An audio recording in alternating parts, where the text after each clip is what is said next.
Thank you, everybody, and thank you for your attendance this evening. Straight down to item number 1. The meeting is being live streamed and recorded for future publication on the Council's website. And can I ask that everybody please turn off their mobile phone or set it to silent for the duration of the meeting. For the information of members present and the public, this is a first hybrid meeting trial. What that means is we have some officers that are joining us remotely. This is the first time that we have done this in a public broadcast meeting. So please, members of the public at home or those in the room, do bear with us if we have a few technical teething issues when it comes to the items presented by the officer joining us remotely. So that's just for everyone's information purposes.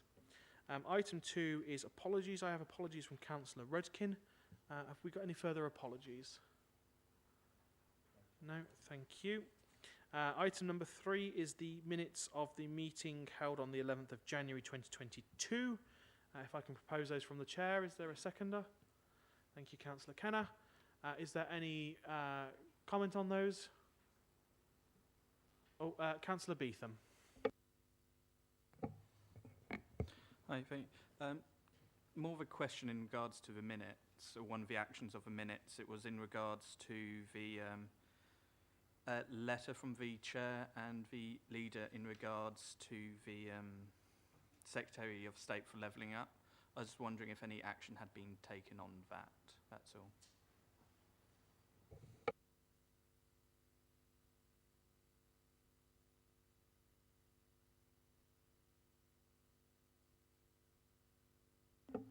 Thank you. Yeah, there are still drafts of that going about in respect of that, and I'm hoping that will be submitted and sent very soon. Any further questions at this or comments at this time? No. Any dissent to those minutes? No. If no dissent, then I will sign those off as accurate records. Thank you very much. Agenda item now number 4, declarations of interest. Obviously, they're listed on page 11 of our agenda. Are there any further items or members to declare any further interests at this particular moment? No. Okay, thank you very much. Before we move on to agenda item number 5, Mr. Sunlower has said he wanted to say a few words, and I'm happy to hear those now. Thank you, Mr. Sunlower. Thanks very much, Chair.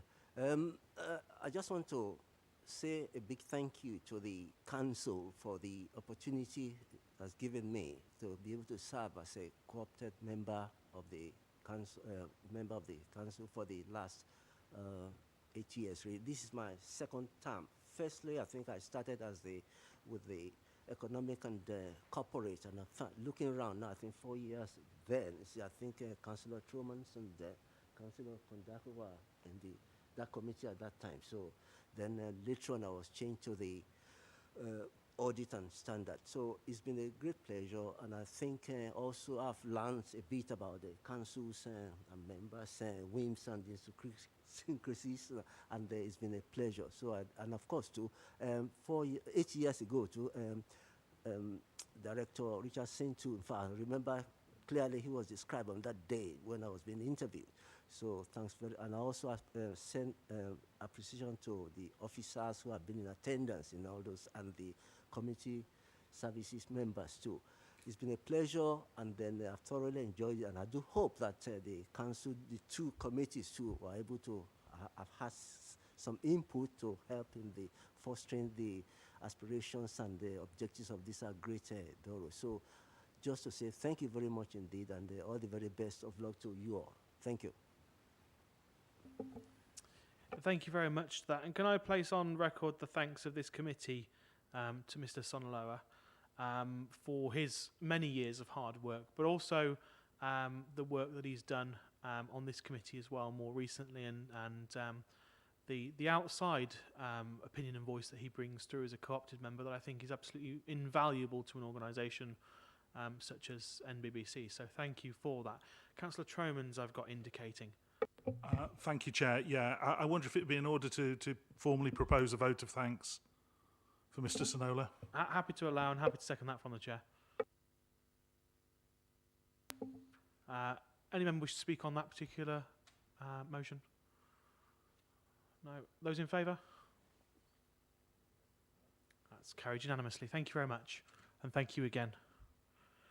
Item number 5, public consultation. I don't have any public speakers for session this evening, so we will take the reports ordered as on our agenda. So the first main substantive item is agenda item number 6, the internal audit report, notice issued to residents in the last 2 years. I think it's going to be led by Sophie. Sophie. Thank you, Chair. The internal audit was requested to undertake a review of the notices issued by the council to the residents to ensure that the notices were issued appropriately and in accordance with the relevant statutory guidelines and council-approved policies and procedures. The period of the audit was over 2 years, ranging between November 2019 to November 21. Service units were requested to provide information on the type of notices they issued, and the data received were then filtered down and just to concentrate mainly on those notices that were issued to residents. The enforcement duty, the council is responsible for ensuring compliance with a vast range of legislation, with the aim to protect its finances, the public, the residents, the environment, businesses, visitors within and to the area. The council enforcement duty is dispersed over a range of services, and each particular team have their own enforcement plans or policies that they're actually working to. The different type of notices issued and examples are given within the report. You have been given the full report with details of within each table of the number of notices issued for some particular areas. Bearing in mind that some of the notice issued may include visitors to the area, not just the residents. The examples of notices are planning-related notices. Those different examples are given within the table.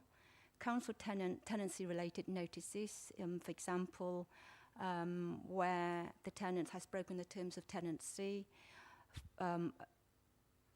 due to persistent antisocial behaviour or missed rent payments, etc. For rent arrears cases, there would be several stages prior to any enforcement action taken in accordance to the pre-actions protocol possession claims by social landlords that came into effect in January 21, to try and engage with the tenants to resolve the matter and prevent any escalations of further actions, arrears actions, and then the arrears policy will actually take over. In where there's significant arrears cases due to either nil benefits claim or where the tenants are considered to be vulnerable adults due to mental health, disabilities or addictions, the cases would be referred to from the review enforcement team to the financial inclusion team to actually assist, to engage with the tenants to resolve those issues. Arrears action would cease when the financial inclusion officers is involved until 14 days after the cases has been closed by the financial inclusion officer. During the pandemic, the Coronavirus Act 2020 provided protection to social and private tenants by delaying when landlords can evict tenants. So the arrears actions were ceased and then slowly started for a specified period according to the government's guideline during the first year of the pandemic. There's antisocial behaviour notices, and the latest antisocial behaviour policy were approved by cabinet and individual cabinet members back in September 21. That's the latest version.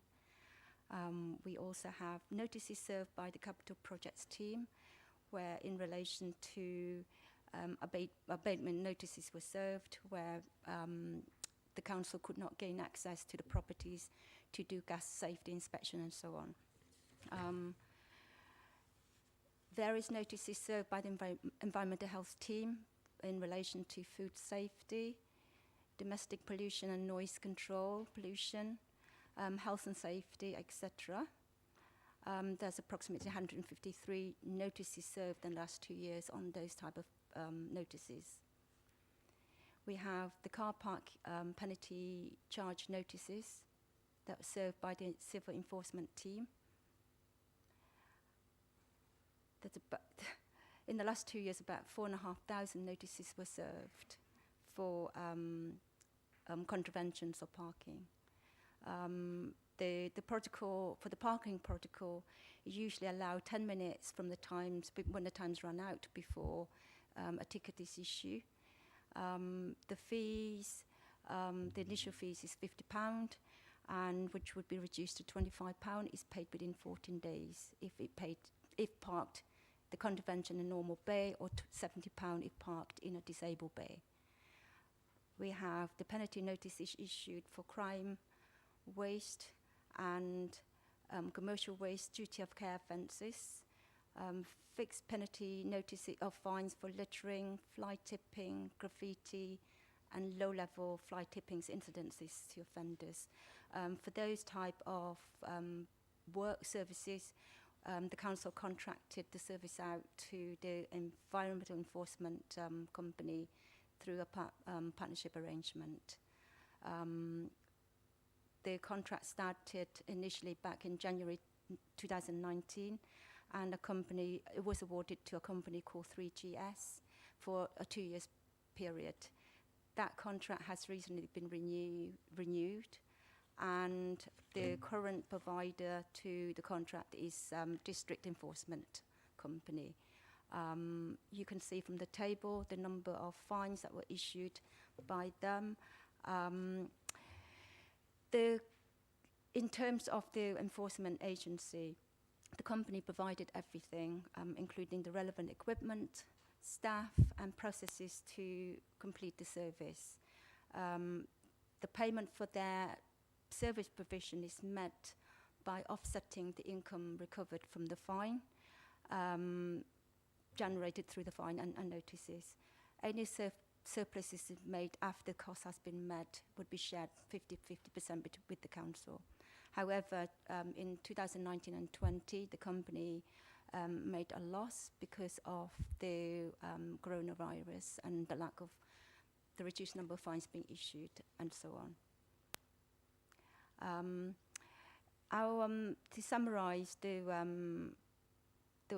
findings, our officer did not find any, the notices were found to be served in according to the relevant policies and procedures in the individual areas. A sample were taken and tested, and there was no major issue identified. For that, the audit findings were given as, the overall audit summary has been given as substantial, significant assurance, as the controls in place were sound and no issue or concern were identified. Thank you, Chair. Thank you for that, Sophie. In order to enable debate, propose that from the chair that we note the report. Is that seconder? Thank you, Councillor Beetham. Any member, Councillor Tromans?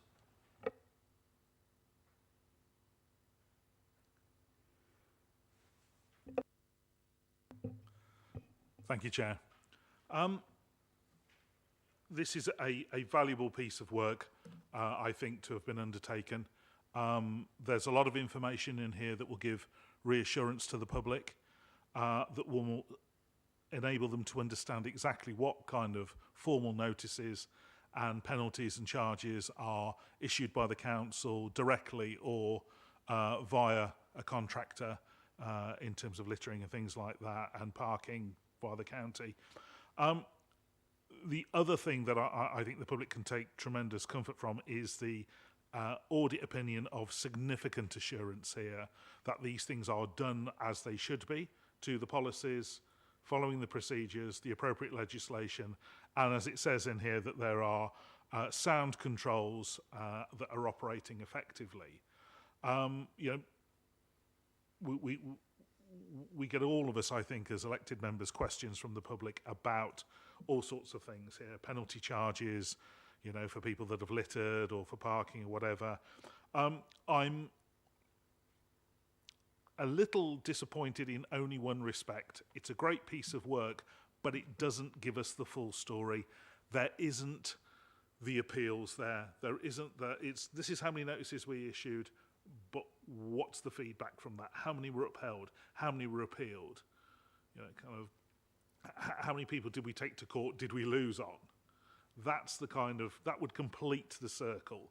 That would give us the complete picture there.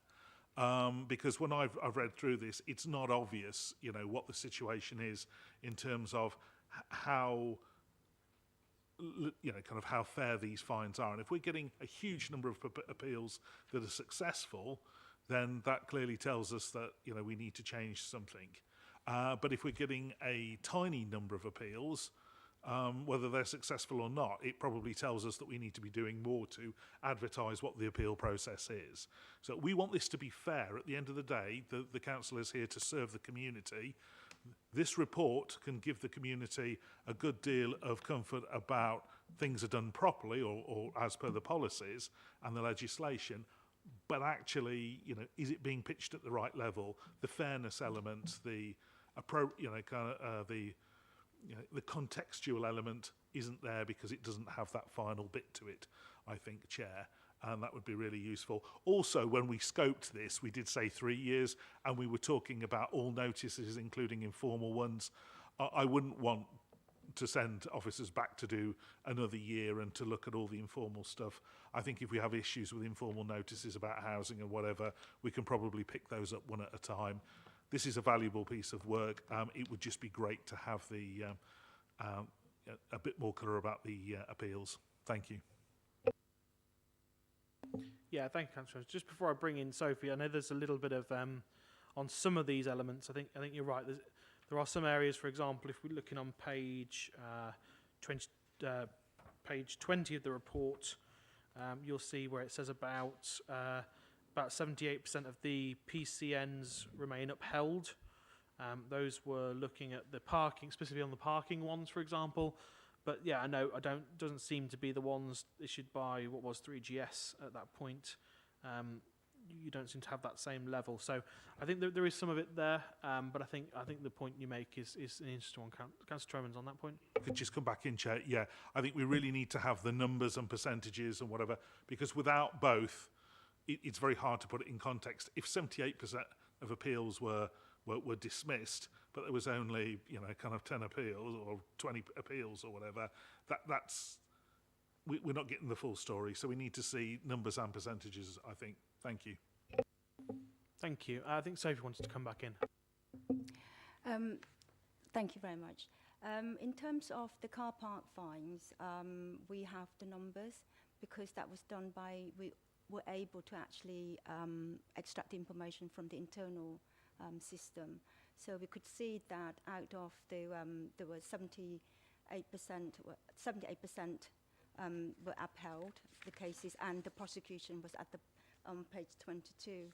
However, with the 3GS information, it wasn't available at the time.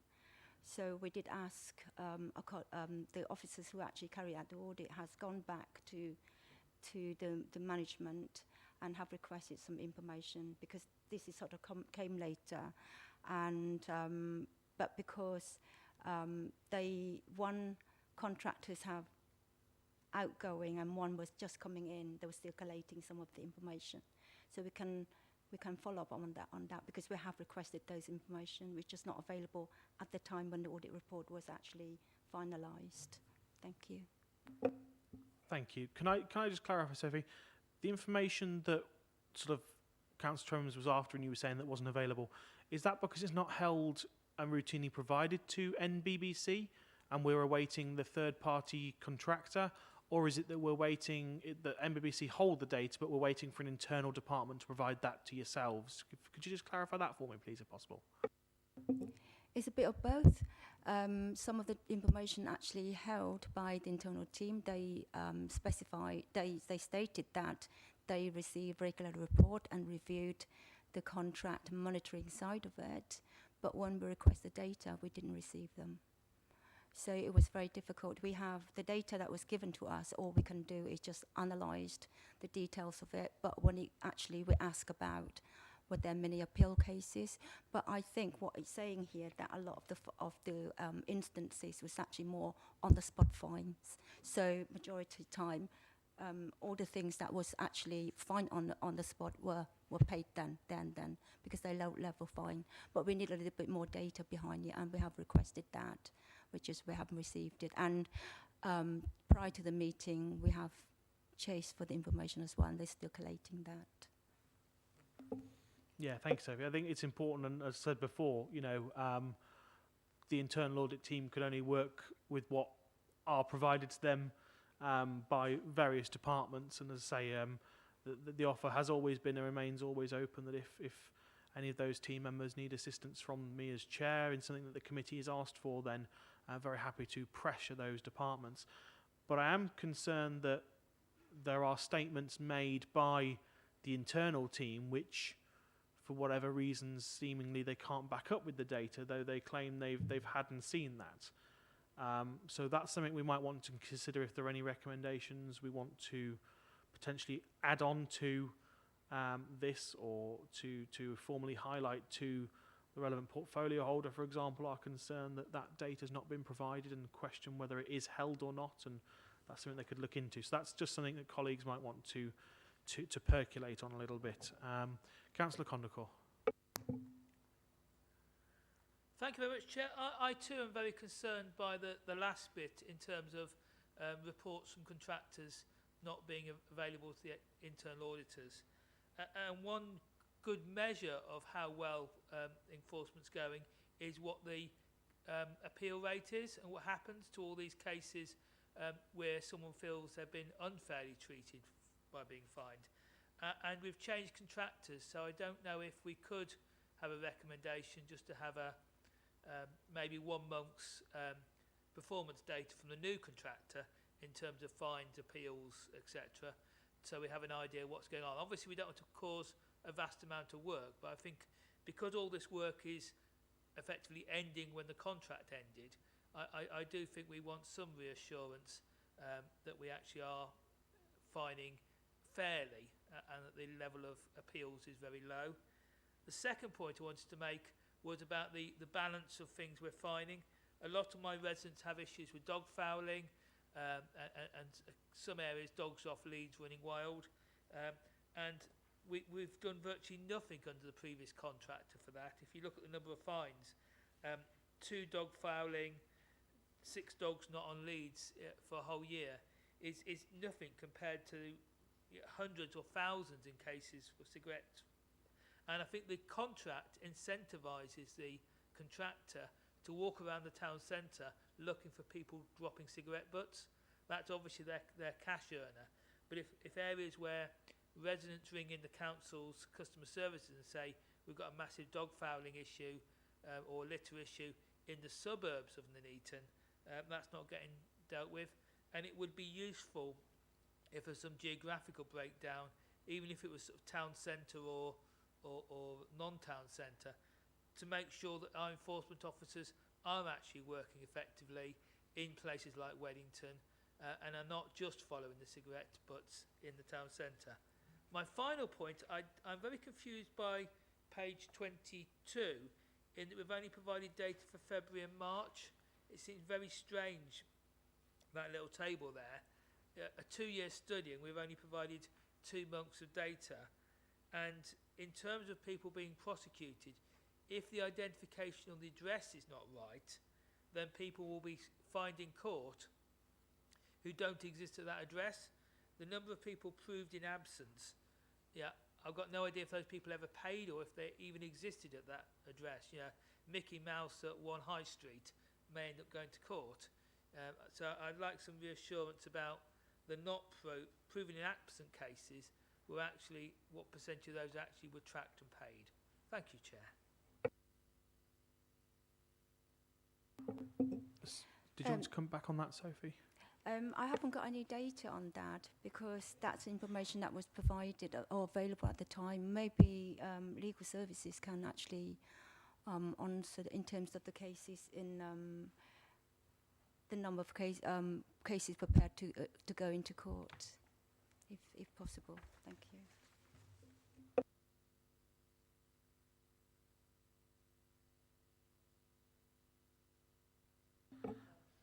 That's something I think we will have to look into and come away. If the data is not available at present, then I will ask that come back to us in a form of a note offline. I would question, having looked at it though, and tying that up with whether it may be to do with court availability and dates as well, for example, with backlogs. So we don't know, but I will ask officers to look into that point and to provide a note to us via email afterwards with some information on that one. Councillor Beetham, I've got you down. Brilliant, thank you, Chair. Just a few questions. On page 18 of the agenda, which is page 6 of the report, the section 330 notices for 2021 was 40 compared to last year's of 9. And in the audit, it states that, you know, it was all spot checked with, gives one example there about the Abbey Conservation Area with window replacement. I was wondering if, because there was a significant increase, were more than just that one, and is there any reason found in the audit for that significant jump?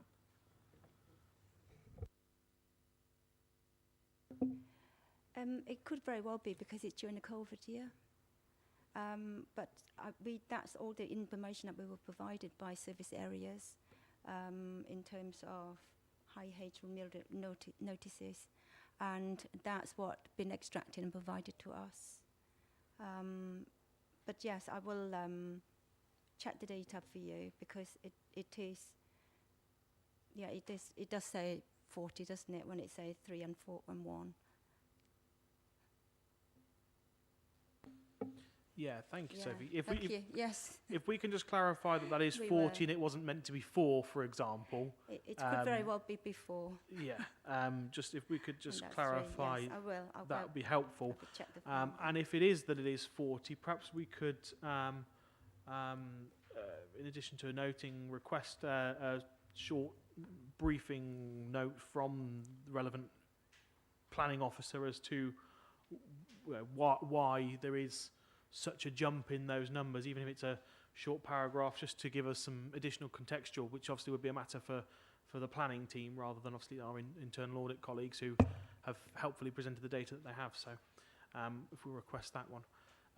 Thank you. I've got, yeah, go on in. Thank you, Chair. With relation to the planning notices, would it be possible to have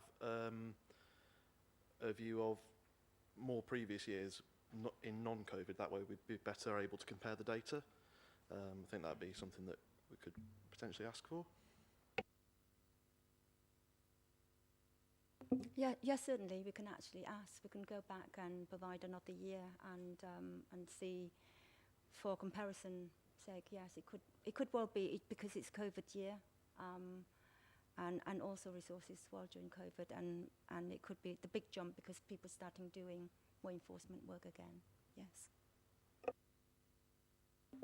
Yeah, thank you very much. Yeah, that's great. And as I say, hope there could be a number of reasons, but I think it's important if we can try and go back to our colleagues in the planning department to look through, just to provide, even if it's just a very short couple of lines, subsequent to the meeting on email to us all. I think that would be very gratefully received. Councillor Beetham, you've got a further point. Thank you, Chair. So this is in regards to the tables on page 21 of the agenda. I have two questions mostly on this, and it could just be myself being a new councillor, but in regards to the fixed penalty notices, are we aware if they are all of the same fine amount, for example? Because I know that on page 20, the previous page, it also had the car park fines breaking down to how much the fine itself was. So that's something I'm not fully aware of. So if that I could be enlightened, or if you don't have the information, if we could get a briefing note just so we can see. And the second of one as well might need to go back to the team, as I appreciate that within audit, the internal audit, you may not have been given it. But I know that we have a new animal officer within NBBC, and I was wondering if they also have the power to fine, or if that is purely in regards to this side of the contract, and if we hold that fine internally as data that we can request, if they do have that power. Thank you. In terms of question one, in regard to the fees are slightly different. A majority of the fees are £100, except fly tipping and the waste duty of care. That's 400 and 300. And if they paid within 14 days, for example, the fees will go down to £80 for the £100, and for the £400, it go down by 50%. So they sort of averaging about over 100 and £103 per fine, but they are different amount. Some people might pay 100, some people might pay 80, depending on the time scales. We do have an animal warden officer that's just been appointed, I believe. It's just after COVID period. Previously, they used to do some, the full-time post used to do some investigation, but it's taken so much time. I think that hence the reason why a contractor is now being used to do the enforcement work as well. But I'm not quite clear on whether the enforcement work is actually mainly just around the city centre, or is it borough-wide? But it did say borough-wide inspection here, so I assume that's what the enforcement officers, the contractors carry out. But in terms of our officers, I'm not sure whether they do any enforcement work.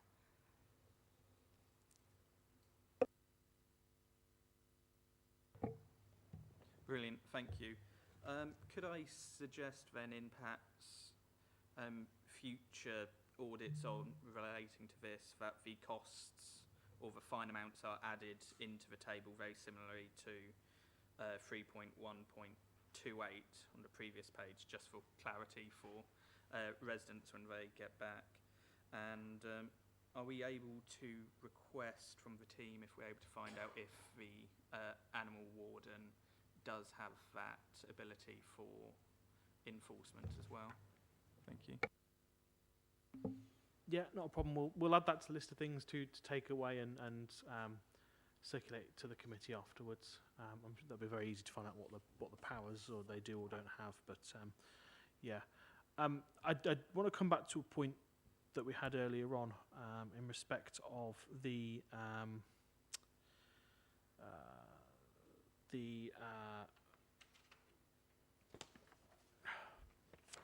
data that was supposed to be available from our contract with the team doing the fixed penalty notices that was requested, that was that sort of the team had indicated that they do regular checks of this, they have monthly reports, but when asked for the actual data of the monthly reports, they were not provided.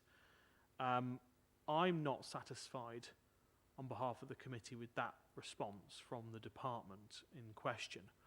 And so I think in addition to noting the report,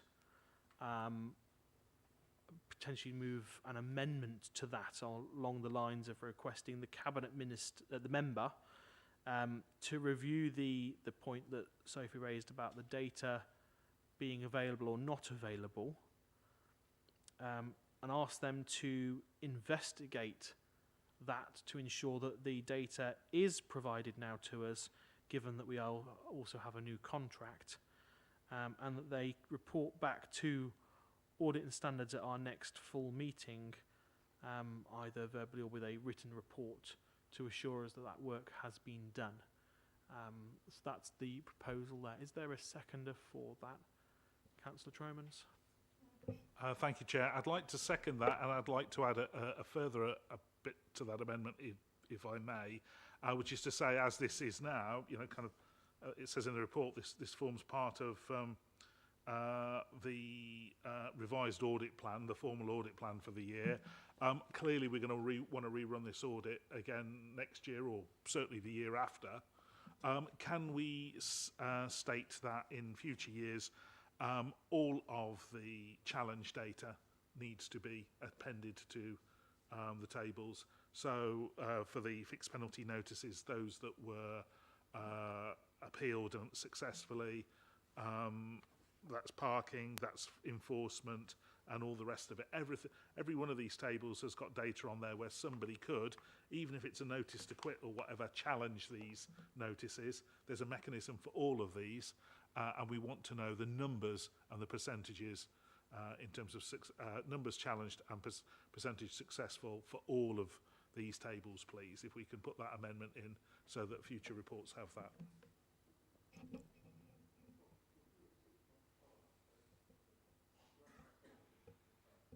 Yeah, I'm just bring Sophie in on that point. We actually, this audit will be follow-up next year, so we can actually attach it onto that. I think it's just because of timescale that we're asking for the information. They may have some information available, but we were asking for more information in terms of appeal data, so it went in the initial scope, because initially we were asking for notices, how many notices they served, what they served. We didn't sort of looking at the court proceeding. And to be fair to the service units, they were providing information to us, and then we were asking for some more further information in the event that we were going to be asked for those information, and they still need to obtain some information. But what we can do is we can actually go back and request the information, and we can actually feed back either through the email later, or we can actually add it on to the when we actually do the follow-up in a bit more detail. If you're happy, Councillor Tremors, I think we've got the assurance that data will be requested and come. I think it comes back to the point that the internal audit team can request, but it's what service departments provide, hold, don't hold, that I think is kind of the key issue there. And are you satisfied with that response, that you don't want to add further to the amendment, given that that's the assurance has been given already? If it will be, and it's, I think it's worth us saying, because the officers made the point there, actually some of the service departments probably just didn't realise they needed to give us the full information and gave us just the number of notices served. But the implicit implication there is that when we ask for the number of notices, it's how many, you know, kind of stuck. You can issue as many as you like, but what actual ones were? So we need the appeal data. So I'd like to put that on as an amendment to say that all future audits of this nature will have the appeal and challenge data attached, if that's possible. Yeah, thank you, Councillor Tremors. That's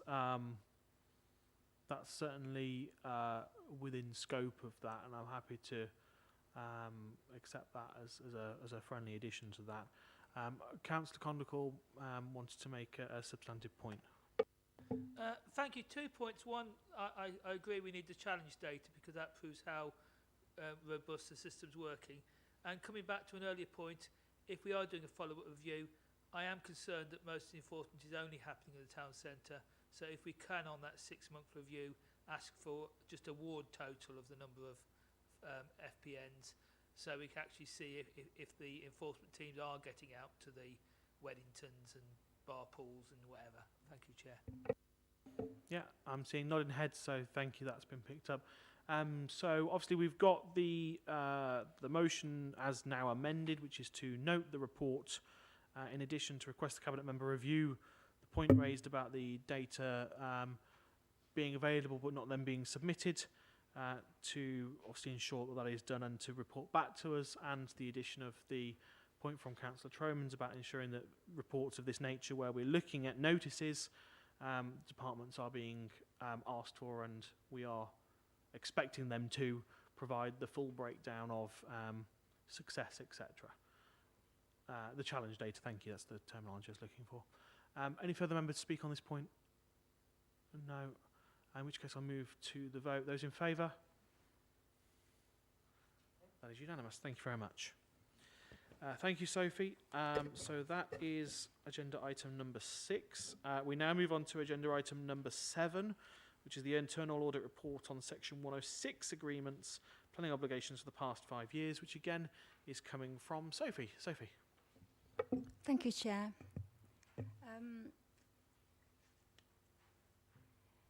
The purpose of the audit of the Section 106 agreement was to ensure that there is a legal agreement in place. Each agreement is accurately recorded and monitored, effective monitoring arrangement in place to ensure that the contributions are collected when the relevant triggers have been hit for the correct amount, and the money is spent in line with the terms of the agreements and within specified time limit. It covered a 5-year period from 2017-18 to the current year up to end of October 21.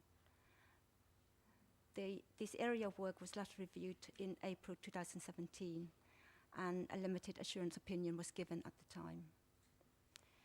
Our methodology in carrying out this work, because we were unable to obtain a report from the planning system, because it's not that a system-based way it can produce certain report on Section 106, we requested the information from the legal team on a list of Section 106 agreements that were signed or completed during the 5 years period. We used the data to compare to the monitoring spreadsheets maintained by planning to ensure that all the final 106 agreements has been captured within the monitoring system. Of the 42 that were completed by the legal team, 40 were recorded, 2 were missing off the list. The reason for that was, one was just historical data. When the monitoring officers started work, they were not provided with a base data that they could work from, so they had to start setting up a monitoring system in place from scratch using various data that they could have. And they did a tremendous job really in setting the system up, so it's only one Section 106 that was missing. The second item that was missing was a recent agreement, that only because it followed a different process. It was an appeal. A planning application was submitted, but was approved. It was refused by the council. The developer appealed to the Secretary of State. When the decision came back, it didn't come through the normal process, so it got missed the system. So we have asked that they establish a formal process for that, so that the monitoring officer is notified when a decision is upheld. Okay. So there is a system in place now. From the we selected a sample of 106 agreement and checked to make sure that they were valid, that they were signed and in place before a planning decision was issued, and that the relevant obligations were requested, and we actually check it back to the service units as well in terms of leisure contribution and open space, to make sure it's actually in line with the approved table and fees and so on. And of the agreements that we checked, everything was in order.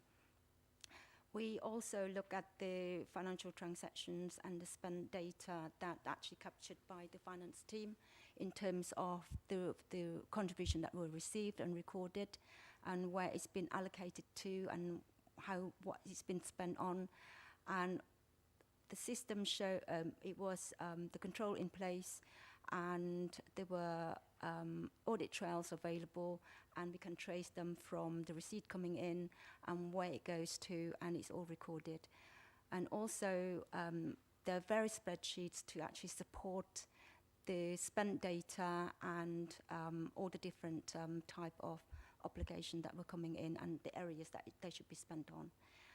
And also a rack rating was used to ensure that we actually monitor where if any contribution has been allocated or not allocated, so, and within a time limit as well. So we can actually see how many were sort of close to expiring or have expired. The issues with, there were over 50 Section 106's contribution that were collected, were in the red rating, were expired. However, the contribution had already been committed. It was just that we didn't have, the Parks and Open Space team did not have the resources to actually deliver some of those projects. So, and some of those contributions are quite small as well, so they sort of need grouping, but it's been identified, and the council have now restructured, and 2 new posts has been created and been recruited into post. 1 post specifically to actually deliver the Section 106 obligations, projects. We also look at, we checked a sample of invoices to ensure that they were collected, they were invoiced correctly. So we found that out of the 10 that we checked, 5 were, did not contain the indexation as should be. All 5 invoices relating to 2017 period, because some of the contribution, some of the Section 106 agreements take many years to sort of come on stream before the targets get hit, before they were collated. So we discussed the issues with the relevant service units, and it was found that previously the officer were requested to raise an invoice, but they were not asked to, they weren't aware of the indexation. So because at the time there was no procedures and in place, the new officers that came into post weren't aware of what they needed to do. So by the time they become more proficient in their job and become more aware, and also the other service units that sort of question that and say, well, why aren't we applying indexation? It got picked up, but it got picked up later in about 2019. So to see whether the issue affected, how far or how recent that the issue affected, we extended our test sampling just on the larger contributions. We found that it's actually come as far as 2019-20, so that 2019-20 period backward. So we have raised a recommendation that those affected obligations should be identified and reassessed, if possible. Developers contact with a view to re-invoiced for the values different.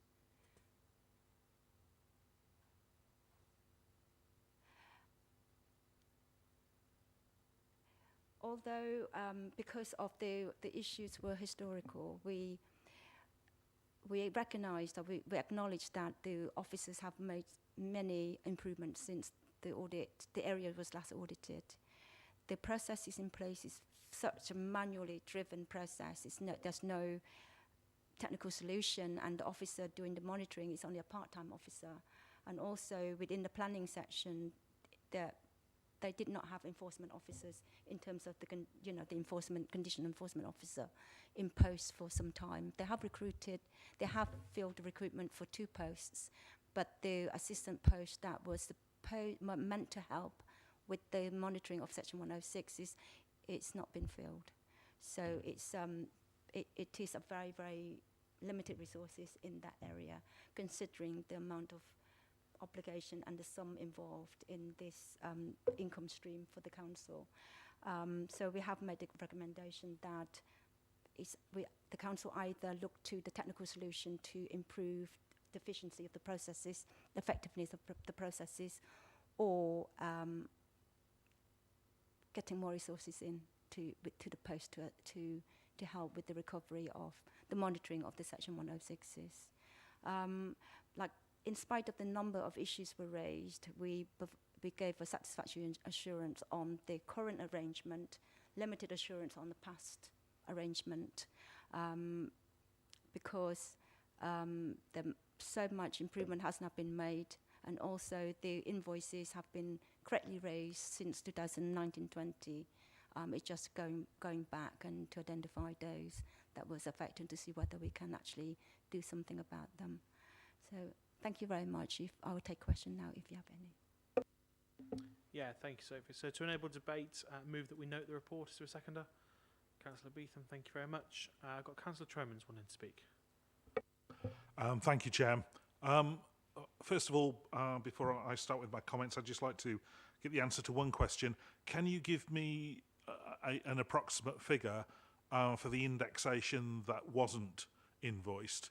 So how much extra could they have invoiced for that they didn't due to indexation?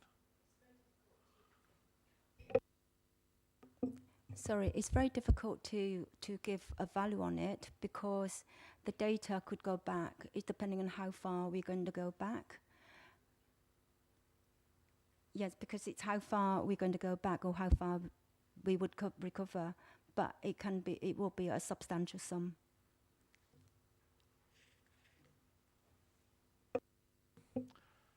Thank you. This is another report, Chair, that was asked for by members of this committee, and I think this shows the importance of audit and standards for a council. We've had concerns about a number of issues in terms of transparency and really understanding and making sure things were done right. We've had one report earlier this evening that I think, next time it comes back and it's got all the other challenge data on, will be something that the public can really have confidence in and understand exactly what we're doing and why. Here with this, a number of us had concerns about whether Section 106 was being managed properly under the previous administration. Where planning did seem to be, back of a fag packet and with an unsatisfactory borough plan and all the rest of it. And so, our concerns, it seems, were justified. And now we understand that there has been stuff that fell behind, and there are ambulance chasing lawyers out there who are only too keen to swoop down on councils and say, your 106 hasn't been spent on what you promised it would be within the time frames, and you don't have a reasonable excuse for that, and therefore we'll try and get the money back for the builders. In play and open space, I know they had a couple of issues where they were delayed through COVID and all the rest of it, but those guys, I understand from speaking to the officers there and from the portfolio holder, that's all back on track and looking good, and we've got some really great plans moving forward there. And as I think Sophie was referring to, we have a dedicated officer there, Julian, who looks after the 106 just for that area. And so all of that seems to be an apple pie order, as does the invoicing and all the rest of it, since last year. But it's before that, and that's a mighty sum of money we could be missing. A mighty sum indeed, certainly tens of thousands of pounds, probably more. So in addition to noting this report, I would like us to put forward an amendment, if we can, to say that as a matter of urgency, the Cabinet should understand what can be re-invoiced for and issue those invoices without delay, and ensure that those invoices are issued without delay. I know this wasn't on our watch, this was years before, but if there is a way that we can try and claw back some of that money that should have been picked up on, then we should definitely do that. And I'm absolutely, I'm really pleased that a report we've requested has highlighted this. It's giving us reassurance that things are sorted now, but it's also given us this opportunity, maybe a last opportunity, to grab that money before it's lost forever. Thank you, Chair. Yeah, thank you, Councillor Tromans. So do I take it you're moving a recommendation to Cabinet to review the indexation payments that were not previously requested, the previous payments that were not done in line with indexation, and request that they review that with a view to obviously recouping money? Thank you, Chair. Exactly. Thank you. I'm happy to second that on that basis, Chair. I'm happy to second that from the Chair on that basis, Councillor Tromans. Thank you. Councillor Downs, I've got to speak.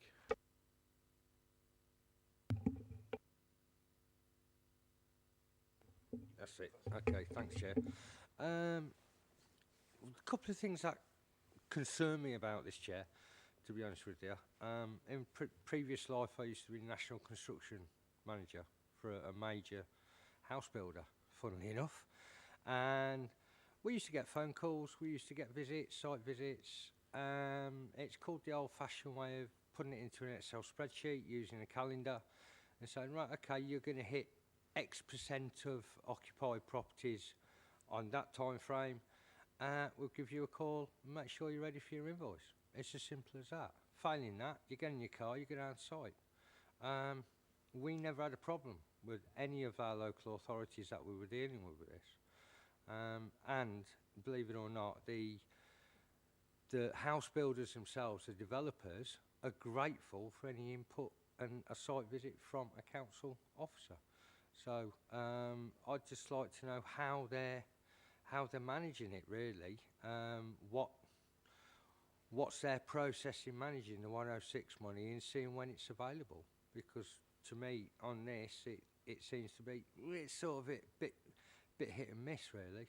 I think we need to really clamp down on this and, dare I say, get some people out and Shanks' pony in the car and pop round and see some of these site managers and some of these sales managers and have a cup of coffee and break a biscuit with them. You know, the old-fashioned way, as I call it. It's just me, but, you know, I'm old school and that's how I work. So, I don't know, just an idea. That way, you wouldn't miss a target. You know, thanks, Chair. Yeah, thank you, Councillor Downs. Sophie wanted to come back in there. I'd like to answer that. That is exactly the system that they've got.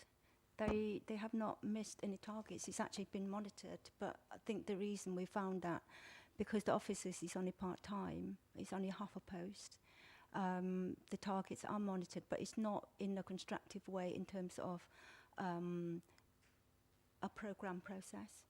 Because it's easy now, you don't have to actually go out on site so much. You can actually email the sales office and say, individual, you know, in period by period, and say, what is the occupation rate? It's that easy now, and they can actually go out. But the last 2 years, because of COVID, they're more restricted on site as well. But that is the process they have. So in terms of monitoring side of it, it's tight. It's all tracked, and the officers that doing the job is very effective. That I can assure you that. The only thing is, in terms of, is they also are conditioning officers as well. They have to monitor the condition and discharge the condition as well in the 18.5 hours a week that they have. So I think that is a problem. So we have asked for that they need to make it more formalised rather than ad hoc inspection. But all the targets are actually, all the different columns are monitored, and then all invoices accordingly. So it's not so much, it's so much the delay in place. It's more of the failure in the past is obviously we're not applying the correct indexation to the process. And also that, but if we have a technical solution in place, we can actually collate data more effectively, and actually you can actually use half a post to manage the whole process rather than one person, half a post, running around everywhere doing everything and then trying to do discharging or condition at the same time. So I think that's what it is. But that's exactly what they have here. Thank you. Yeah, Councillor Downs. Thanks, Chair. Can I ask a really quick question? How much a year does this bring in the council on average at the moment?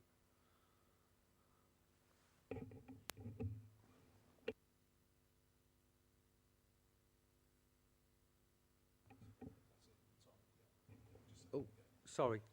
Yeah, how much in the last 2 years? I mean, I've been looking at the figures that we've missed, but I haven't seen unless I've missed it in the report, how much we've brought in the last couple of years to the council with the Section 106 money.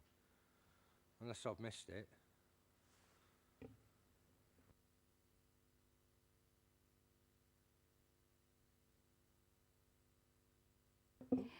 The council published a annual report on Section 106s, the financial statement. So all the money collated actually actually included in that, we can actually send you the report if you wish to see it. It's actually published online. So the last 2 years since the CL regulation came into place, the council is required to publish the Section 106 statement. So in terms of how many agreements been signed in a year, how much we collected in that year. So everything is all published now. So there's nowhere to hide. Developers can see what we got left and not spent. So you know, it's out there. It's actually public information. So, but I did ask a question about did we have, since the publication, have we had any requests for refund? We haven't, because within the clause of the 106, it says that developers cannot request the refund of any monies that has been committed to projects. So that's sort of safeguarding the projects already under commissioned, if you like, although we have not been able to deliver them, but the money already been put aside to deliver those projects for the communities. But I can send you that, so I can send that report, yeah, certainly will. Thank you very much. Councillor Condacor. Thank you. A couple of things. It's really regrettable that the council was so understaffed and disorganised in the past that these things have been let effectively, no one was looking after it. And we had the planning department which set these agreements. We have the legal department that then progresses them. And then we have something like the parks department that's supposed to spend them. And every part of the council was very short of funds and very short of staff over the last few decades. And we would have actually got more income if we'd have actually appointed a person to actually manage the process and actually supervise it, from looking at the planning conditions to looking at it going through legal to looking at it being spent. And the county council, which is a lot richer organisation, does have people like that who are actually monitoring the whole process. And councillors is another way of monitoring the process. But as a councillor, I see a planning application go through, but I then don't always see the legal agreements and the Section 106s getting signed. And as it's said in here, they get modified. So they add a few more houses. I think one of them went from 400 to 414 houses. And without visibility on that as a councillor, we can't say, hang on a minute, you're squeezing another 14 houses on this site. Can we have more money for the parks? Can we have more money for the play and open spaces or whatever? So I think we need to up our game, and I hear we're actually doing that. And I think a spreadsheet that's actually sent out to councillors, so that actually we have an idea of what's going on in our patch, would be really useful. And one of the things that's mentioned a lot in here are trigger points, because the open spaces get handed over from a developer to the parks department, and we quite often don't know when that happens as councillors. So I think a lot more of a spreadsheet, so we actually can keep a log of how the process is going and know when we need to bang the drum for getting money, would be really useful. And also, there's lots of things wrong in the planning system that we can't ask for X, Y or Z. So I think making sure we spend the money is important, because we can only ask for so many 100,000 of a development, or if it's a big development, a couple million. And if we ask for 200,000 for something and we don't spend it, not only is that lost money, but we could have actually asked for something else in the same viability bucket effectively. So making sure we monitor that we're actually spending the money is really important. I hope this comes back maybe in 6 months or a year to give a feedback as to how much better the process is working. And we really do need to get money out of developers, because particularly places like Wellington have got so much house building going on, and we're not getting the mitigations from the GP surgery or the play and open spaces.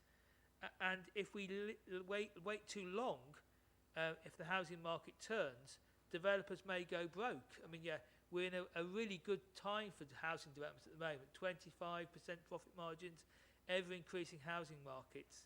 But there is a time when these things turn, and then if we don't monitor these Section 106s, we may actually be trying to invoice developers that have gone under. So I do hope we keep an idea of making sure we get the money early from developers and we keep councillors informed so we can actually chase systems up. Thank you. Thank you. Chair, if I can possibly come in very briefly. Yes, please, Stephen, do. Yes, sorry, as we know, it's slightly frustrating because you can't see me on screen, but I think this does lend itself to the preparation of an analysis on 106 income and spend, which is something I'll take delivery to produce for this committee. I don't think it's really on Sophie's side, it's more on the accounting and finance side. So we can probably produce a little statement which sort of shows the position over recent years. That was my contribution. Yeah, thank you, Stephen. That'd be great if we can have that circulated around when that sort of note, as it were, is prepared. That would be brilliant. Thank you very much for that. Councillor Beath. Brilliant. Thank you, Chair. Just two questions, really, and one observation. First one is the observation. I'm glad to see that since the last review and opinion of it in 2017 has improved from limited assurance to satisfactory. And we can, judging by the actions put here and the end dates being in March of this year, hopefully we'll be able to see it improve further up in the follow-up, which I believe is due in 6 to 12 months. Personally, I think due to the nature, I'd prefer it close to the 6 months if possible, just due to it then being in the middle of financial year. Then we can all have a proper look and analysis and seeing how the steps are taken, but of course that will depend on your time and the time that officers are able to.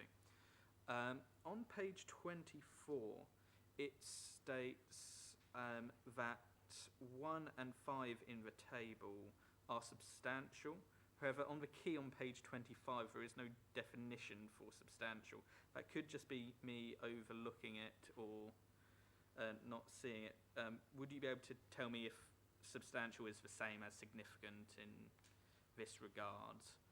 And the final thing is, again, just to really say to the team, again, with that improvement, that hopefully coming up forward, we shouldn't see the waste like we did, and hopefully with the recommendation to Cabinet, because some areas and residents missed out on 21.5 grand in Whitestone, St Nicholas 37.5 from just the quick analysis and audit that you've done. So hopefully going forward we will not see that, because I'm aware that the leadership and the team with this section 106 have put a lot of effort to make sure that everything is on track. So if you could answer that question for me and see about anything else, thank you. Apologies, I think that's just a mistake on the substantial. That's exactly the same as significant, actually. So that should just say significant assurance. So from that table. But we will provide the information on the second question, certainly. Thank you for that, Sophie. Which case, no further members indicating at the time. So we have it proposed that the report be noted along with the request to Cabinet to review the backdated indexation amounts that were not previously invoiced, with a view to requesting them to do such invoicing as soon as possible. That's been proposed and seconded. Those in favour? That is unanimous. Thank you very much. Thank you again, Sophie, for this evening, for presenting all your various reports. Most grateful to you for your time. On to agenda item number 8, which is the Internal Audit Plan 22-23, which will be taken over radio, as it were, from Director of Finance and Enterprise from Stephen. So, Stephen, if I can invite you forward. Thank you. Yes, thank you very much, Chair. We are bound by the public sector audit standards as a major public authority to have an internal audit service and an internal audit plan. And this you have before you for 22-23 is what we're proposing as our audit exercises over the forthcoming year. And I think just before I go into further introduction report, it is worth saying that Sophie and her team, small though it is, have done an extremely good job on delivering on the 21-22 plan in quite challenging circumstances for a number of reasons. So what we are presenting to you tonight is aimed at being focused and realistic given the circumstances that we're in. And in terms of what we're doing, we segment these into annual audits that we do generally, audits that have been deferred from previous year, planned audits, financial systems audits, and follow-up audits on things that perhaps we've already dealt with at this committee. And that's what we're trying to capture here. And when we determine what we are going to put on the audit plan, we have a risk-based approach and also apply, if you like, a formulaic assessment of what audit should form part of the plan. And this results in what you see before you tonight. So I think some of these issues that are here will be very familiar to you.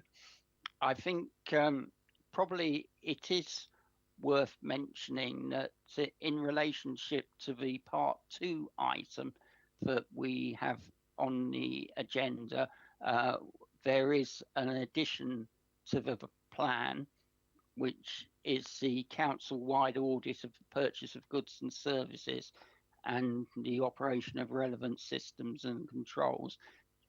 So that's something that we have included, and we'll perhaps touch on that a little bit in the part 2 element of this meeting. But this is what we propose to deliver over the forthcoming year, and I commend it to you for approval. Thank you. Thank you very much for that, Stephen. So I'll propose from the chair that the internal audit plan for 2022-2023 Appendix A be approved. Is that seconded? Yeah, thank you very much. Any member wish to speak? Councillor Condacor. Thank you, Chair. Just a couple of things. It was mentioned the small size of the audit team. I don't know if we're doing anything about that, but obviously clearly a useful audit team finds many thousands of pounds of wasted money. So it is a good investment to have a good sized audit team, or correctly sized audit team. Secondly, I mentioned NABCEL because it always seems to be something that doesn't get enough attention. And we don't seem to be having the stakeholder meetings for NABCEL anymore, or at least I'm not aware of them. And finally, fire safety and risk management. On the Appendix A, it's got asbestos management near the top. It's got health and safety, excluding asbestos and fire risk management. So the fire risk management seems to be excluded from all the different categories. So I don't know if we think we've done that enough, or if that's coming to a future year. Thank you, Chair. Did you want to come back in there, Stephen? I wonder if Sophie can help me. I mean, I can say a few words about fire and risk management, but I wonder if Sophie can just help me with the history of this. Yeah, just bear with Stephen. I missed Sophie's actually indicating. Obviously, you can't see that on your screen, so bear with me. Sophie, no, please. I can't. No. Thank you. The fire safety audit has already been done last year in 2019 and 20. and that's the reason why it's excluded, because asbestos is actually being looked at in the current year. But asbestos management is being looked at every year. For the health and safety that remain on the plan to be done is for other areas of health and safety, including training, loan working, and work placement, or the general health and safety, because we have done we did a follow-up as well on that last year. Thank you. Thank you, Sophie. If you want to add anything at this point, Stephen, happy to bring you back in here. I'll just add very briefly. It's perhaps to put put Councillor Condicor's mind slightly at risk. Outside of, if you like, the audit space, there's been an awful lot of work going on fire safety generally at management level in the council. So I can absolutely assure you it is not an issue that has been ignored, and in fact a considerable amount of resource and effort has gone into it. I mean, so far as NABCEL is concerned, I mean, I'm not familiar with the details of which meetings are being held and which aren't being held, but what I can say in terms of the resourcing is we've recruited a new interim business partner to look after that and ensure proper financial governance and all the other things involved with that going forward. Thank you. Thank you. I've got indication from Sophie. I'll pull you back in here, please, Sophie. Apologies, I missed the NABCEL's question. NABCEL's initially, the board arrangement initially was on the audit plan. However, I've been told that an external audit has been completed on the board's arrangement. So I'm waiting to see the final reports when it's been signed off. There have been some recommendations, hence we're not going to repeat the process by the internal team because it's been audited by SITFA. It's an external professional company, and there is a draft report that's being considered at the moment, and they have made some recommendation regarding the board's arrangement, the effectiveness of the board arrangement, I believe, Phil, and it just needs to be either discussed with Phil and sign off, and then internal audit will be given a report. So I've asked for that to be provided by the end of March. Hence, we took that off our this year audit plan, next year, because it was due for next year to be audited. Yeah, thank you for that. As it happens, we've got the leader of the council who sits on the NABCEL here who has got some comments he wanted to make in respect to the audit point of NABCEL, just to bring to the attention of the public and to the committee members. So on that basis, Councillor Wilson. Thank you, Chair. I wasn't expecting this, but if it helps the committee in any way, I'll give any information I can as Chair of the Board of Directors of NABCEL. A report was commissioned by SIPFA-SECO, which is their commercial arm, to investigate our present governance and arrangements. They have observed a number of meetings of NABCEL and had interviews with a number of members of the directors and officers of the company. As I understand it, that report is in draft form, and I'm currently awaiting a meeting with the author of the report, Dawn Dawson, who serves as the executive director, and Rob Askew, who serves as the managing director of NABCEL. I think that is being arranged for next week for me to have that meeting with them. And in relation to being audited, as it is a company, its accounts have to be audited by law anyway and submitted to Companies House. They have been audited by, I can't remember the company, but they are a local auditor firm. They have been signed off as legally compliant, and they have been submitted to Companies House in accordance with all legal requirements. Thank you, Councillor Wilson. I think that's a very helpful information there. Councillor Condacor on that point. Yeah, thank you. I'm really glad there's a lot's been done about NABCEL to make sure it's all audited, but actually signed accounts only prove that the money has been recorded. If you burnt money in the middle there and you actually videoed burning it and you put it in the accounts that you burned money, your accounts will be perfectly well audited, but the firm might not be run as we might want it to be run. So I think it would be useful if the council's audit committee did have sight of the audit of NABCEL, even if it's in private session at some later date. Thank you, Chair. Thank you. I think given that work's ongoing, that's something perhaps that can be discussed at a later date between the leader and the committee, and whether he would be happy or not to do that. I'm not going to ask for a commitment at this stage, but that's something that can be explored further down the line in the future, I think, offline. He's indicating, if it's on that point, I'm happy to bring the leader back in. Leader of the Council, Councillor Wilson. Thank you, Chair. Without actually seeing the report that has been done by SIP for SECO, I can't make any hard and fast comments about that. I will, of course, always, as Leader of the Council and Chair of the Board of Directors, endeavour to ensure that we have best value for money. As it is technically a company, I don't think there is any formal way that the Audit Committee can actually, or, for want of a better phrase, instruct our audit from MBBC to audit NABCEL. But there is the shareholder committee where that can be checked and challenged if there's anything there. And as far as I'm aware, the last shareholder committee was cancelled by the chair because there was a lack of business to actually go there. There were no reports actually to take to the NABCEL shareholder committee.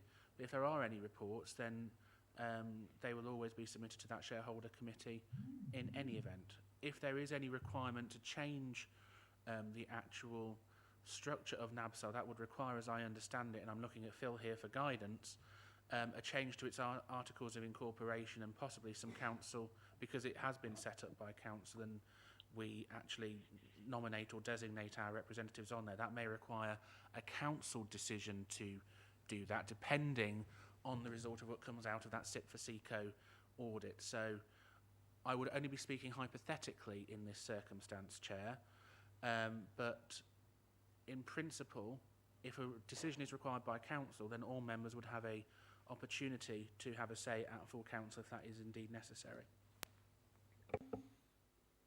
Yeah, thank you, Councillor Wilson. As I say, I don't think anyone wants to talk in hypotheticals, and that was why I suggested that, let's get the report before we even discuss and consider whether something of that nature comes to audit and standards or not. I think that's a discussion initially to be had with the chair of the board and the chair of audit and standards further down the line when that's known, and to be gone from there.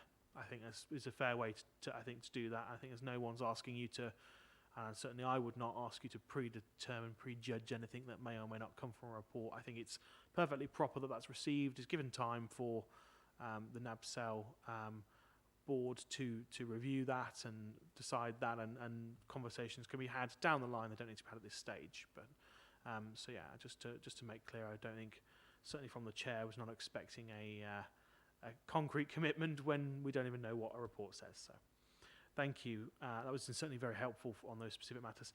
Councillor Tromans, I had indicated earlier on. Thank you, Chair. It's just the normal request that actually this time hopefully will be heard and acted upon. Now there's a different control on the council, and that is to have a look at some of the terms of reference ahead of these audits. I mean, some of them, are perfectly obvious and members can note, but other ones in the past we have criticised the output of some of the internal audit reports because they didn't seem to address all of the issues that the committee or certainly our members on the committee would have expected. And so I think it would be helpful to see terms of reference attached as an appendix to a report for each of the audit and standards meetings for the upcoming audits. So if you're not going to do one until kind of next February, then fine, we don't need to see it until the audit and standards meeting prior to that. But it would be useful to see these terms of reference before the audits are actually initiated, just so that we can put some comment into that, or just note them. Thank you.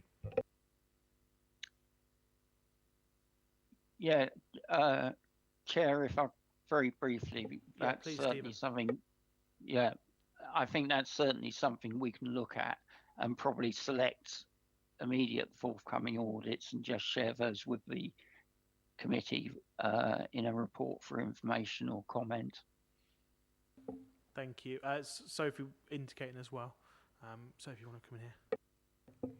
In terms of reference, we normally sort of meet with the management 2 weeks before the audit start, basically to actually discuss the arrangement. And because it's such a risk-based auditing, we can't include everything. So we sort of discuss with them the areas of where we can see if any issues that we need to look at. We tend to propose a draft proposal initially, and they can add on or take out, or at the time make amendment generally. But it tend to be 2 weeks before, because that's all we're given them the timescales to actually before we start the audit. But we haven't, usually we don't have anything beforehand, but we tend to sort of each project by project, we tend to do the preparation 2 weeks before we start the actual audit. Thank you, Chair. Thank you for that response. So I understand what you're saying. There are, as you alluded to, kind of a standard terms of reference for if you're going to be looking at electoral services, say, or sports development, because you do them every few years. But it's not until a couple of 3 weeks beforehand that you actually go to the management in that area and say, this is what we're proposing to look at again, usual stuff. Is there anything there that isn't a priority, or is there anything that you're having operationally, or has any risk emerged recently since then you want to add? That makes complete sense. That's getting that stakeholders' input before you start. What we're saying is we would like to, just based on the outlined terms of reference, have as key stakeholders ourselves, have some input into that, or at least know what you're going to go to them with. But yeah, we're not expecting a finalised version of it. Obviously, that has to take into account what the operational management in any particular area say and raise as particular concerns. So we absolutely appreciate these are all subject to real world amendment, just before the process, and probably in some cases as the process goes through and you identify something, it can be tweaked. So we don't need a running commentary, but just some indication up front would be great. So just to clarify that, Councillor Roberts, I think what you're sort of suggesting is an idea of the broad terms of reference within the specific area, because it may be that committee has a particular view of an issue in, I'm picking one for the planned audit out of leasehold management, let's say, for example, and I'm not aware that there are any specifics, but it may well be that we as committee members have a view of, we think there might be a specific issue in respect of X within that area that we would like to see scoped, but necessarily, effectively what you're asking is to ensure that we can translate that from what committee members think through to the actual audit team as something that effectively we would like to see, and we think, maybe actually your terms of reference are good there, but could we include that? Or we could say, or the committee might feel that actually your terms of reference are looking at the wrong area of leaseholder management. Actually, we should be looking at this area. Is that what you're sort of requesting, i.e. exactly a way for the committee to have a bit more input into the areas within a policy area, as it were, that we wish to see scoped? Is that sort of where we're looking? I think that's exactly, you've hit it on the note. That's exactly what we're looking for. Thank you, Chair. Okay. Anything on that, Stephen or Sophie? Thoughts, Stephen? I see your Yes. I think I think we can take that away and look for. I think the next meeting of this committee will be in July, and look to bring a sort of prototype report to that committee, which tries to cover this area, and alert members and share with members the terms of reference of forthcoming audits at that time. Yeah, thank you. And with permission, if members in the next say 2 weeks have a particular burning area in one of these areas that is within within the audit plan, that they think, I really want to see this particular section within, I'll use it again because I've used it already, leaseholder management reviewed, if they would share that with myself as chair, I'm sure that I can collate those and ensure that they're communicated, at least in the shorter term, over to Sophie and Stephen, to have that input and make those requests where possible, until we come up with something a bit more formal, long-standing, if that makes sense. So if members do look at this list and think, I really want to make sure we cover X in the audit of this particular area, please, if we can do that in the next 2 weeks, just so that that gives enough time for the teams to build into anything that they might have coming up. If it's an earlier one, obviously, I don't know when each of these items will be audited throughout the year, but obviously, some will be earlier than some will be later. So if in the first instance that can be done through myself, then we will look to do that and facilitate that where possible. If that hopefully covers everyone's appetite, short and long term. I'm seeing nods in the room. Excellent. So any other member at this point? No. Okay, so it's been proposed that the Internal Audit Plan 2022-2023 Appendix A be approved. And obviously we've got the commitment to bring forward those more terms of references in July, and obviously the commitment from myself of anything in the next 2 weeks I'll try and get those across to the teams for their inclusion. So that's been proposed and seconded. Those in favour?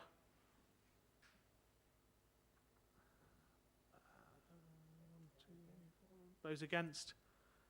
One against. That is carried. Thank you very much. That takes us to the end of the internal audit. Item 9, which is any other items, I think, Stephen, you wanted to come in here with a bit of an update for us in regards to accounts. So if I'll hand the floor over to Stephen at this point. Thank you. Yes, I mean, very briefly, Chair, in the ideal situation, we would have been considering the council's accounts for 2020-21 at this meeting and being fully audited and reported on by the council's external auditors, Grant Thornton, in line with quite a wide number of other authorities. Circumstances in the environment, particularly related to COVID, have meant that this has not been has not been possible to make this a reality on this occasion. In fact, more or less as we speak, the final audit work on sampling is carrying on as we talk at the moment, and we're obviously very, very eager to get this completed this month. I think in terms of, the causation of this, some of this has been related to illness, both on the side of the auditors and on the side of the council as well. Also, there has been a shortage of people on the external audit side on occasions to carry out certain functions. So I think we find ourselves in a situation where we haven't been able to complete this audit as expeditiously as we would like to. So the plan would be to present the accounts fully audited with the auditor's report at the next meeting of this committee. Thank you. Thank you very much for that, Stephen. Obviously, given the statement, any member got any questions at this point? Councillor Beetham.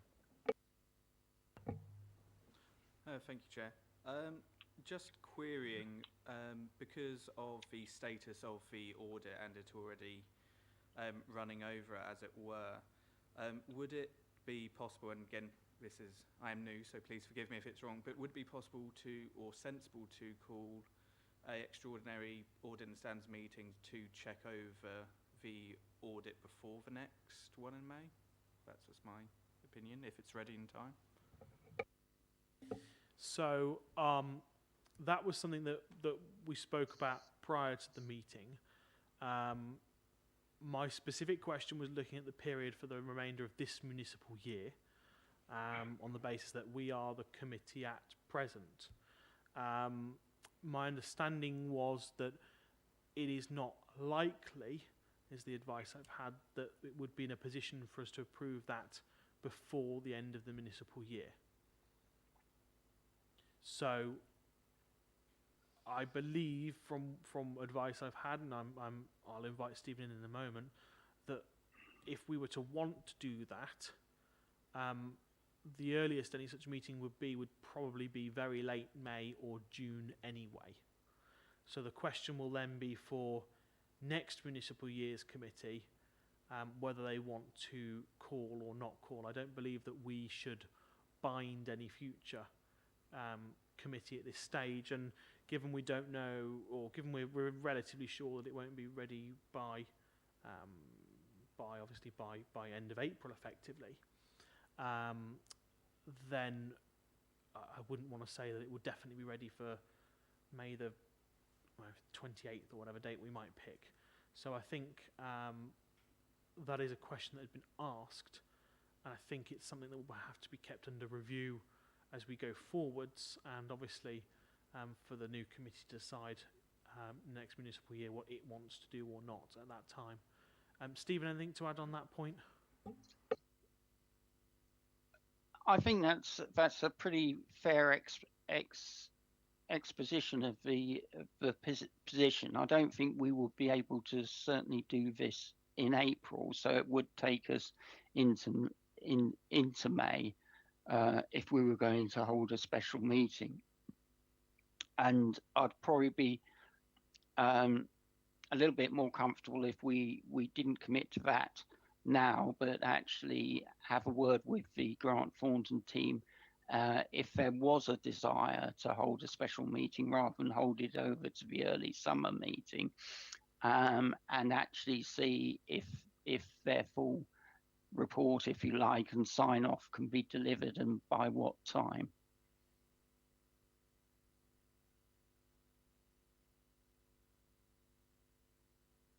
Councillor Condacor. Thank you, Chair. A couple things. Every year I ask to see a few invoices under the Audit Commission Act. As a taxpayer, I'm allowed to do that. That normally happens in July. I've still not seen those invoices, and it's 9 months late. So I think this is eight months late. So this is actually quite a big delay. And with the loss of Craig, I don't know who's actually leading on this effectively, as we've got an interim finance director as well. So I'm just mindful that this year's account, or actually last year's accounts, is probably falling down a hole with no staff driving it forward. And we're almost to the point of being a year late. So, thank you, Chair. Chair, just on the invoice point, sorry, Councillor Condacor, I wasn't aware of this particular request, but if you've put it in by email, if you can possibly send it to me, I will endeavour to action that. I mean, in terms of, you touch on the, if you like, the resourcing arrangements. I mean, we at management team have been discussing the resourcing arrangements and have approved both permanent recruitment and interim recruitment to cover the financial services area when Craig leaves us. So that is in process now.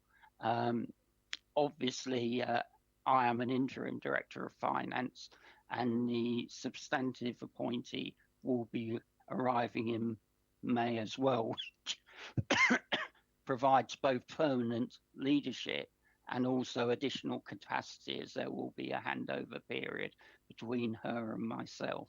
So I think, I mean, you're absolutely right, Councillor Condacor, to raise the issue, and without getting into too much detail of, if you like, personal circumstances, we are addressing it going forward. But the recruitment and retention of professional staff across all professions is a challenge, and finance teams in particular. So, and what we're trying to do is focus our recruitment to make sure we can recruit both rapidly and effectively. Thank you. Thanks, Stephen. Mr. Sunlower. Chair, just going back to the accounts of the year that is ending, being ready for this committee, I'm just wondering whether it's too ambitious because the year has not ended. I mean, we are in my past accounting and audit background. I mean, usually the accounts might not even be ready until sometime in May because the year has not really ended. So how could we be looking at the financial accounts for the year ended? So I just felt perhaps it's too ambitious. So the year, for the committee to think that at this session we are going to see the year, I think it's too, in fact, it's not normal, it's accounting-wise, because the year has not ended yet, the municipal year. So I'm now thinking that perhaps the first, regardless of what is happening in the external audit and their own affairs, so strictly, when final accounts are going to be prepared, could be maybe about, the draft could be about 6 weeks after the end of the financial year. So I just felt that the committee perhaps should have a rethink of when it expects the accounts for the year to be ready. To me, sometime in May. So that's my... Thank you very much. I think just to clarify the confusion, the discussion here is about the accounts for the financial year 2020 to 2021, which would have finished in April 21, sorry, which normally we'd expect, as you say, about June 21 to be in a position to sign off. But with the issues surrounding COVID and issues with the external auditors and their capacity, as well as then issues now internal as well, that have delayed that process to where we are now. But you are right, yes, this is the previous financial years, not the current financial years, which obviously the whole process for that will begin again in a few weeks' time, effectively. So apologies, I was thinking of this year. No problem. It is difficult when they get held over quite like this because you're talking about accounts coming towards a year end at the same time. So no, appreciate the confusion. So happy to hopefully clarify that. I don't see any of the member at the moment. Stephen, was there anything else on this particular item you wanted to add just before I close that? Yeah. I mean, I think it is a relevant point, but very briefly, it's also worth saying that the government actually relaxed the timetable requirements, which was to take account of the pressures caused largely by COVID and other things. So I think there was a understanding from central government that this was an exceptional year and had exceptional difficulties, but we are trying to address them. Yeah, thanks, Stephen. I think Thank you. it's worth pointing out as part of that we are not the only authority in this boat. This is replicated across the country, across levels, right from sort of regional levels down to lower tier local authorities like ourselves. So I think it's important to note that as well. So thank you, members, for that. We come to item number 10 now, which is the recommendation of exclusion of the press. And I'll move from the chair that under section 100A4 of the Local Government Act 1972, public and press be excluded from the meeting for the duration of the following items. Likely that there would be disclosure of exempt information of the description specified in paragraphs 1, 3, 4, 5 of Part 1, Schedule 12A of the Act. Is there a seconder? Councillor Kenner, thank you. Those in favour, please. And those against? One against. That is carried. Could I ask, please, that the live stream now be ended? Thank you. And thank you to members of the public for watching, and hopefully we have had a success with our first hybrid meeting. Thank you.